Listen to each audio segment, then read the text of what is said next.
Welcome back, everybody. It's another episode of the Lumen Project. What's up, Jeff? So, Good to see howdy. I always start out by saying howdy, howdy, howdy. you. Howdy, howdy. It's Jeff's tagline. Howdy, howdy, howdy. I like it. We last time we talked about releasing the ego, and we were in a conversation around men being fixers and fixing things, and how we can sometimes have identity in our ability to fix things. And I think we want to explore ego from a different angle today. So maybe we Yeah. dive in there. And this one was ego in the sense of like I would say like having a status symbol, being a status symbol or having a status symbol, however Yeah. you want to say that. But uh for background for everybody else, for the last like 6 months or a year or so, and it's weird to say this, but like I haven't felt completely happy. I haven't been happy. And what happened was over the Thanksgiving weekend, this last weekend, my mom was in town and was hanging out with her. And, I'm just going about my life. And like, I don't notice Mhm. anything different, but out of the blue, she's like, I haven't seen you smile once the whole time I've been here. She's like, what's wrong? You seem like you're really unhappy. Hmm. And, I'm, the manly answer, or I want to say our pre-programmed answer is like, no, I'm fine.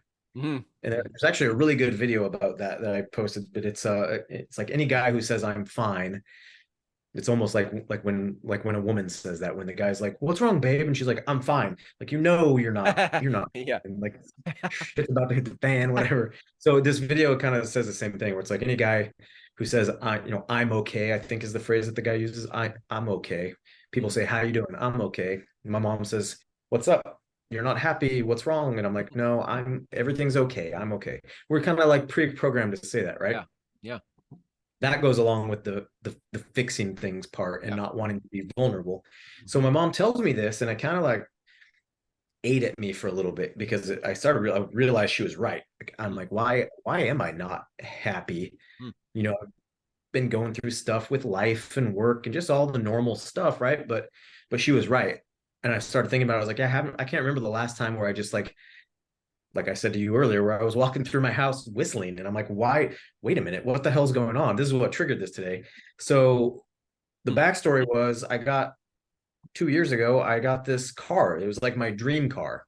Mm. And this was the status symbol that I thought I wanted. I did want, and I got it, and everything's been great. I had a job back then that was paying me like double what I'm making now. So the Mm. payment was fine. Like, I just didn't care. I was like, this is my freaking dream car. Yeah. I want it. I can afford it. Fuck what everybody else thinks. That was kind of my attitude, right? Well, Yeah. now here we are 2 years later, and I'm like, I'm still able to afford it. Different job, different situation, whatever. But it's a stressor on me, because every single month I'm making that payment, and it Mhm. is not a comfortable thing. Mhm. And between the payment, the insurance went up like double, triple almost, and then gas has gone up quite a bit, in the last couple of years. And so, at the end of the month, I'm like, man, this is $1,700 roughly that I'm paying on a car, insurance, and gas. And like, that's kind of stupid. Mm. And I got to the point of growth over the last couple of years, where I am feeling now, I had the car, I had the status symbol, Mm. but now I don't care so Mm. much. Like, I'm not doing it to impress other people. Yeah. Uh, I've had the feeling of owning it and driving it, and I freaking love the thing, but I don't love this payment. And Mm. and I kind of realized, after thinking about this, after what my mom said, and I was like, this is what's keeping me from being happy. Like, at the end of every month, I can't go do what I want to do. I can't go travel. I can't go do this, or I can't fix my fence or whatever it may be, because God, I have to make this Yeah. car payment. And so Right. I decided Mm. to look at options to get rid of it, to sell it, whatever. I have this old awesome 65 Chevy that I've had forever since I was 16, that I restored. Wow. It's free and clear. I don't owe anything. My insurance is like $70 a month. So I'm like, I just want to drive Wow. that. The thing is, when I drive that thing, Mhm. because it's so many like childhood memories, and like today I drove it at lunch, and people were coming up and taking pictures of it, and a guy comes into the restaurant and like finds me and wants to show me his, on Wow. his phone. I mean, it's one of those things, like, it's a classic truck that just gets a shit ton of attention. That makes me so happy to Yeah. like share that with others, and to just be rolling around, like, people always wave and honk and thumbs up. And so I was like, man, what is stopping me from getting rid of this SUV that I've had that I love. Mm, That's also like one of the biggest financial burdens mm, mhm. on my well-being. And Yeah. anyway, I just made this decision over the weekend. I was like, I'm going to get rid of it. I called my bank today. I told them what I was up to. I want to sell it, hook me up with a loan to pay the difference, and we'll make payments or whatever on that until it's paid off. And they were like, yeah, sounds awesome. Let's do it. Wow. Wow. And so this was it was Mm. Monday that I talked to them. So I woke up today and I'm like bebopping around doing work, and Bebopping. I found myself like whistling. I'm like whistling as I'm walking around the house, and I'm like talking to my dogs and being all happy with them. Mm. And it was like probably so, I won't say cheesy because that's not the right word, but it was so cheesy in the sense where I was like, why am I so happy all of a sudden? Mm. Like what? I, Mhm. I literally thought, shit, I haven't felt like this in a while. What's going on? Wow. And then I just kind of realized that was it. I released the ego of having to keep that car because I thought it was a status symbol. I Mm. thought it was what I needed to like, be cool or whatever. Mm. Uh, and that was a big eye-opening thing for me because I was like, man, my mom was right. I haven't felt this happy in a while. My dogs are probably like, what's dad like? What's his fucking deal today? And so it was just this big like aha moment where I'm like, guys, Mm.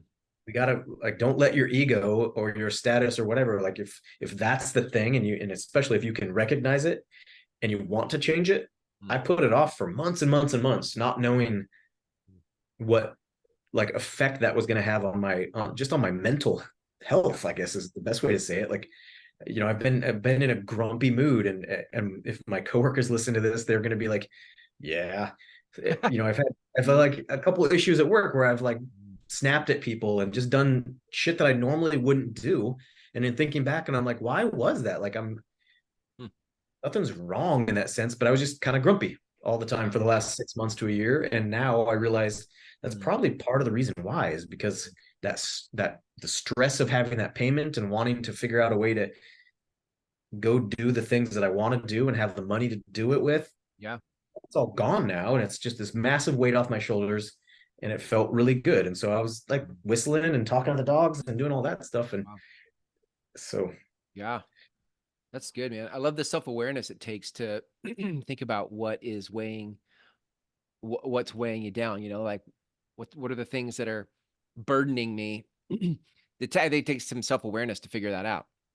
yeah, and it's hard. And like I kind of equated this to what I used to do when I would go meet with clients when I was working at the title company and the title and escrow company that I was at.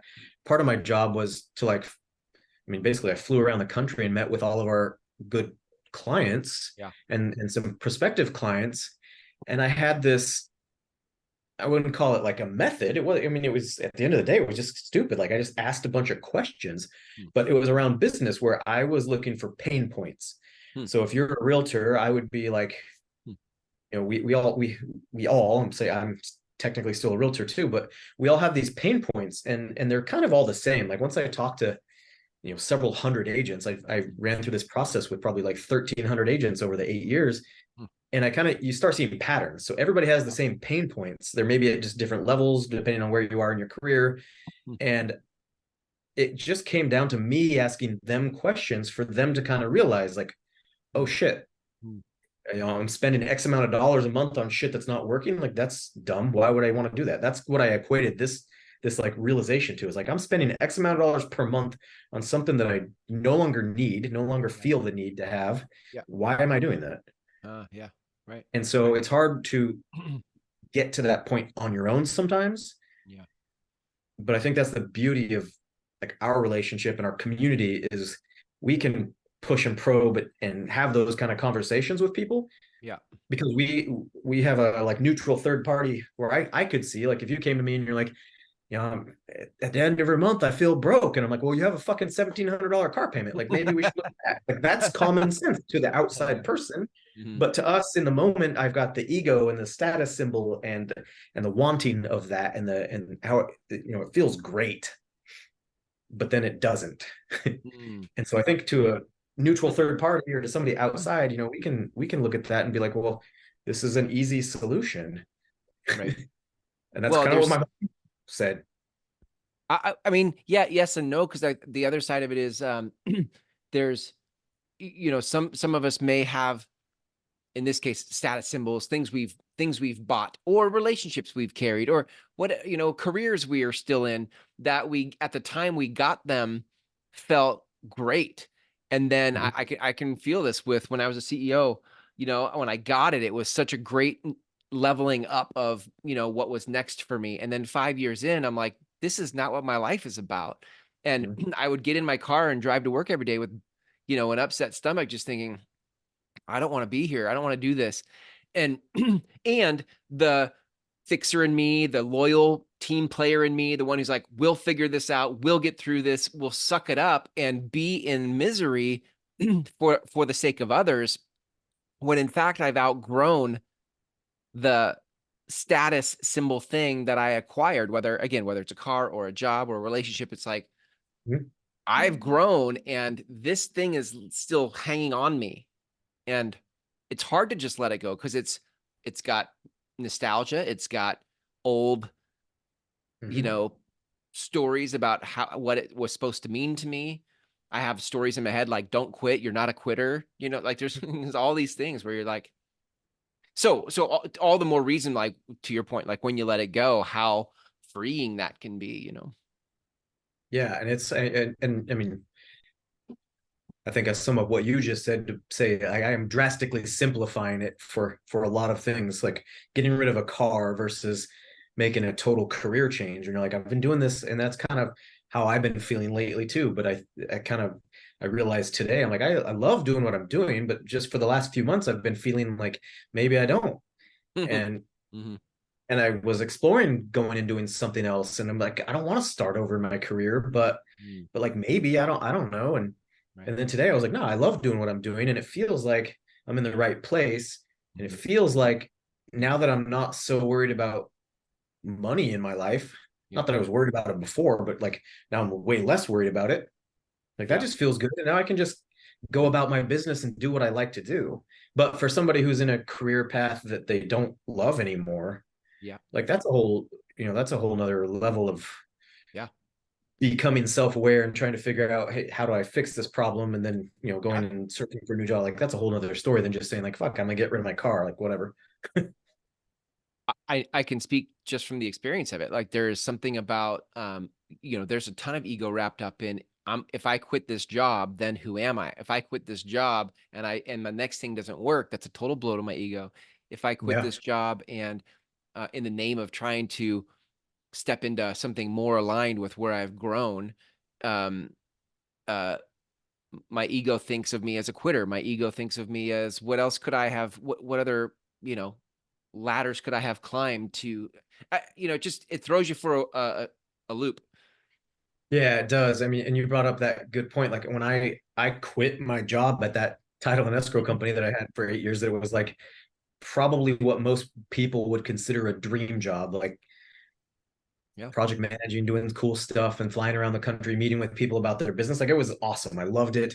But I was starting a private whiskey and wine storage place. So I quit that job, quit my career, Hmm. and went and tried something else that, and I always say failed. And I say Yeah. failed in the sense of, people always get mad. They're like, you're not a failure. You don't feel like it was a failure. And I'm like, the business failed. Yeah. I didn't necessarily fail, and I don't Good. feel like a failure, but the Good. business didn't, like the business doesn't exist, so it's a failed business to me. Right. Like that's just how I Yeah. Right. phrase it. But anyway, the ego blow, it wasn't even an ego blow. It was more like a self purpose. The blow of having to say, this didn't work. Can I go back to doing what I was doing? Yeah. And yes, the answer was yes, but in doing that, I was like, man, I don't know that this is what I want to do now. And the whole story. It took a good year, almost 2 years, for me to kind of get over that. Yeah. And that was a little ego thing too. It's like, I felt so good when I quit this to go do this, and that didn't work. And now I have to go back to this. And that's kind of a hit to your ego and a hit to your just Mhm. self confidence, Right. even though I'm great at that. Yeah. I should have zero self Yeah. confidence issues, you would think, but it was always there. Yeah. And that was a hard thing to deal with. Like that was, I mean, that was a brutal thing to deal with, to be honest. Mm. aside from losing all the money and all the shit that came with it, it was mostly just like we can go make more money, but it was like I feel like I took a big old leap and then didn't work, and I had to take a giant leap backwards to where I was, and Yeah. that never feels good. Yeah. Yeah. Yeah. I wonder then in like, I'm curious in the, because we're sort of saying two things. We're saying on one hand, you could let something go. And if your ego's wrapped up in it, it might not lead you to whistle and bebop in your house, as you're walking through the halls, even though it was something burdening you and you let it go, but now you're not happy. And on the other side, we're saying, you identified something that you had outgrown and it didn't matter to you anymore, like your car payment, you let it go. And now you are whistling. I'm just curious, what's the difference that creates the relief? Maybe you can, I don't know if you see it or not, but No, I do, and I'm just laughing because I'm like, like purpose, I guess, is how, mm. which I'm laughing because I'm like, this is the Uh, whole purpose of our group, right? oh yeah, Um, right. That's good. I like that. that was the difference, is like I felt like I had a purpose and that I was supposed to go or wanted to go do that thing. Yeah. And when that thing didn't work out, I felt lost because I had to come back to doing what I was doing, even though I loved it. Yeah. But I felt lost and I felt bad, and like this isn't what, that was what was missing, was Mm. I Mm. had a purpose that I wanted to go do. Yeah. With the stuff that I'm dealing with now, like my purpose is still there. I Mm. was just having a hard time doing it, I guess, for lack of better words, because there was something in my way, something holding me down, which Mm. was the Mm. the Yeah. stress of that big ass car payment and the not having the money and all Mm. that stuff. Like, It's good. and I hate saying that. Like, I mean, not that it's an ego thing, but it's not like I was struggling for money. But there, you can be a millionaire. Like, if you have a millionaire and a $200,000 a month jet payment or whatever, I don't know. That's different Yeah. scale than what I'm used to. Yeah. But like, you can still have all the money in the world and still have money problems and money Sure. stresses. Yeah. And that's just what it came down to. Is I was just like, this is kind of dumb. Like, why do I do this to myself? Mm. Having the self-awareness to recognize it and to change it Yeah. is the magical part. And I'm lucky in that sense that I do that. And I think that's where most guys probably get hung up, whether it's a job or a relationship. We do the same thing with relationships. Like, Yeah. no, say we know they suck, and I want to get out of it, but Mm. it's easier not to. Sure. And Yeah. that was kind of how I felt for the last 6 months, at least, was getting out of this car payment and going and doing whatever I'm going to go do with that is going to be kind of a pain in the ass. So it's easier just not to. Mm. Yeah. Right. Yeah. But that attitude is what just kind of put me in a bad mood this whole time. And so, and I'm looking back now and I'm like, I've given advice to friends where they've come to me and said, I'm not happy in my relationship. Yeah. What do I do? Mm. And again, to us on the outside, it's like, well, that seems like an easy thing to solve, right? Like, Mm. but it isn't when you're Yeah. in the middle of it. Yeah. Yeah. Well, I I think that's why I love the process of self-awareness. I just think the better we get at um feeling our feelings, like the better we get at uh getting sensitized to the things that are, what'd you say when you were asking real estate agents? It was like checkpoints. What did you call them? They were like these Pain points. pain points. Pain points. So for realtors, I Yeah. mean, and you could really do this for like every business owner. It's like we want to save time, Mhm. save money, make money. Yeah. It's those are the three things, right? So, if you're Mhm. an ultra successful real estate agent, you're not necessarily trying to make more money, but you want to have more family time. So you're Yeah. trying to save time, you're trying to be more efficient. So we were looking for pain points in that realm. Or if you're a brand new agent, Mm. like you don't have a ton of business, you're looking to just make money, get more business. So your pain points are different, but the pain Yeah. points are all the same. They're just at different levels based on where you're at in your career or how Yeah. long you've been in business. And it also works for relationships too. Like we look for pain points based on certain things. Yeah.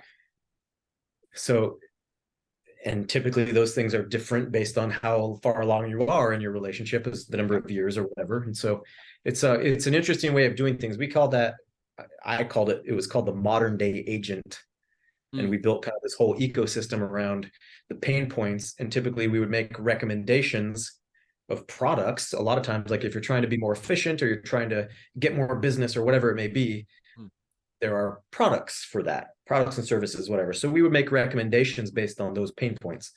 And for stuff like for a relationship or for small business or whatever it may be, it's not always going to be a product. It might just be like, you're trying to be more efficient, you're trying to have more time with your family. Well, do this or don't do this, whatever it may be. Yeah. Yeah. Well, and each person, finding their own answer, to what I think at some level, you said it earlier, I think at some level you kind of already know what it is. If you just would tune in, you'd be like, these are the things that are making me feel burdened. This car payment. I just get to the end of the month and I'm like, this payment. We already know. And then it just comes down to what do we want to do about it? You may or may not want to get out of a relationship. Maybe, I can, speaking from personal experience, my marriage the last 3 years has had its ups and downs. It's been, a tricky season. We've been married 23 years, and it's been of 23, these last 3 have been tricky. And Yeah, at it's times I'm funny. like, maybe I don't want to be here. And other times I'm like, maybe I should stick it out. And it's just, there's a whole thing of getting to the place that feels aligned with purpose. I mean, I love that word that you said that, because I feel like you can get back to like, as long as there's purpose here, then I can find a path to happiness, a path to something that works. But Yeah, and that's a great just segue into the whole damn world that we're creating here. Is yeah, like, you just said it. As long as there is purpose, then we will fight tooth and nail for it. yeah, When that purpose goes away or we feel like it's gone, then yeah, then we get lost and we're like yeah, looking for other things, and yeah, you're not happy. yeah, yeah. It's good. So That's the good. point of this whole group is to help people figure out what their purpose is, how to maximize it, and be happy and healthy, and all those fun things. Yeah, that's really good. That's really good. Stop. That's probably a good place for an invitation. I think those those of you listening, if you are a man in the business world who is on the path of purpose, wanting to live your best life. I mean, Jeff and I don't have your answer, but I think there's some power in hanging with other guys who are in a similar path, who are also asking these kinds of questions, and that's what the Lumen Project is all about. Yes, So, indeed. yeah. Yes, indeed it is. Yeah, right. You can learn more about the Lumen Project if you go to thelumenproject.com. You'll see click the appropriate links there to learn more about the community itself and how to apply. So good stuff. Yep. Any Well, last words, Jeff? we covered a lot, I as know we we always got. do. It's funny. A friend of mine told me the other day, she was like, "You don't talk much. Like when we're out, I don't talk this much. I'm pretty quiet, reserved. I'm always aware of what's going on, just kind of Yeah. doing my own thing." But she's like, "I listened to one of your podcasts and you were just fucking rambling on for forever." And I was like, "Yeah, it's Funny. called passion. Like when you're Mm. passionate about something, I guess this is what happens. You just Yeah. words come out." There you go. Purpose, man. It's the power of purpose. Yep, Awesome. All there it right, is. Jeff. Good stuff. We'll see you next time. Thanks, All everybody. right, man. Thank you.